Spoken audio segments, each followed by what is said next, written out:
subscribe down below and click the notification bell so that you can get your weekly wine news every Friday at 8 p.m. Apologies if I haven't been around previously. As you can see, I've put other videos up, so that's what I've been busy doing, and I'll probably put another video up of another wine bar in London, so look out for that. But first up on the wine news, in Italy, Valdobbiadene, the Prosecco Superiore DOCG has forbidden the use of glyphosate in its vineyards. The move, which makes Condignano Valdobbiadene the largest wine zone in Europe to ban the usage of glyphosate, is a result of several years of research and discussion between Corrosione and the region's 15 local councils. So it's great that they've kind of got together and realised that this is not something they want in wine. I'd like to see how far outreaching this is in the rest of the wine world when it comes to glyphosate. So yeah, we'll have to see if that makes a bigger impact. And further news, Spain, Rioja has some new rules that they brought out with. They've separated new regulations on white and rosé Crianza wines. They will allow producers to release them earlier, sort of 6 months earlier to the market, so that they're reaching the sort of potential summertime in Europe instead of sort of towards the back end of that.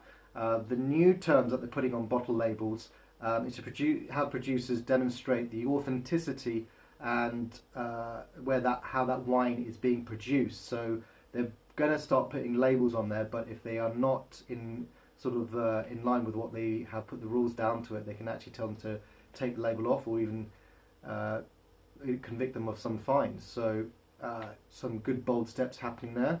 In the UK, Cambridge narrowly trumped Oxford, not at the boat race, but in a in a hard-fought blind tasting of wines. It's billed obviously as a very friendly kind of blind tasting. I thought it was great to see that, you know, they still do this with, you know, them just beating them by 19 points in fact for Cambridge.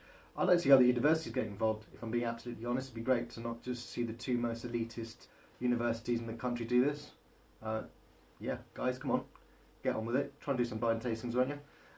With further news, Dr. Nathan Wales from the University of York stated that we found one medieval grape seed from central France that is directly connected to Sauvignon Blanc. Not to be mistaken with Sauvignon, it's Sauvignon. It's a grape that's used in the Jura region of France, where it's made into vin de Dijon or vin de Palais, as well as parts of Central Europe as well. It often goes by the name of Traminer as well in other parts. It's on the same family group as Gewürz. Yeah, this particular link is 900 years old.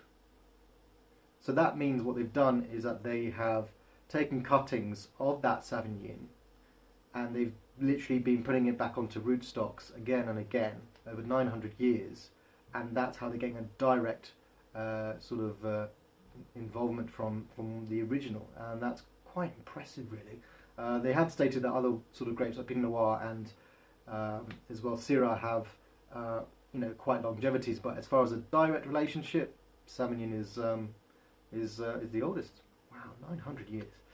In further news, in America, Trump has said in the CNBC interview on Monday, France charges us a lot on wine, and yet we charge them very little on French wine. He refers to the EU tariffs, which is around 11 to 19 cents on a standard 750 ml that we put the tariffs on there, whereas the US charge around 5 cents to 14 cents for sparkling wines. So there is some representation there. He feels it's not fair, so he might actually do something about it. So there's a trade war coming your way, France, presumably, as well as China and I think a couple of other places, which is interesting. In the UK, which is the big news at the moment, is about Majestics, and although there was a takeover by Naked Wines recently, they're much more of a sort of direct-to-online process. They are looking to offload the retail arm of Majestics. So Majestics is quite a big wine group here in the UK with around 200 stores. The move was to then have it as a sort of a bidding war to see who would want to take it up. It was originally having a couple of investors which looked like to either use it as more of the property stakes, but in fact It looks like Elliott Advisors, who are the guys from Waterstones, are looking to take over that retail arm and maybe keep it. So it might make it still independent. We'll still see what is really happening with this. That's still kind of news that's still fluttering in the air, but it's really interesting.